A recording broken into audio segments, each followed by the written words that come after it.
একটি ছোট্ট গ্রামে একটি মেয়ে বাস করত। তার নাম সেঁজুতি। সেঁজুতি প্রতিদিন সকালবেলা বাগানে ফুল তোলার জন্য যেত। একদিন সকালে সেঁজুতি একটি অদ্ভুত ফুল দেখল, যা গোলাপি রঙের এবং ভিতরে সোনালি আলো জ্বলছিল। সেঁজুতি ফুলটিকে তুলতেই ফুলটি আলোকিত হয়ে উঠল এবং সেঁজুতি সেই ফুলটিকে নিয়ে তার বাড়িতে চলে আসলো। কিন্তু সেঁজুতির সাথে এক অদ্ভুত ঘটনা ঘটে গেল।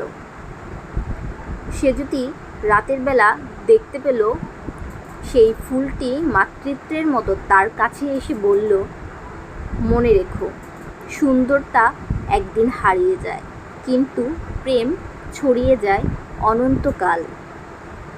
সেঁজুতি অনুভব করল সত্যিকারের সৌন্দর্য হলো হৃদয়ের গভীরে। পরদিন সে ফুলটিকে আবার বাগানে ফিরিয়ে দিল, মুক্ত হৃদয়ে, খুশি হয়ে।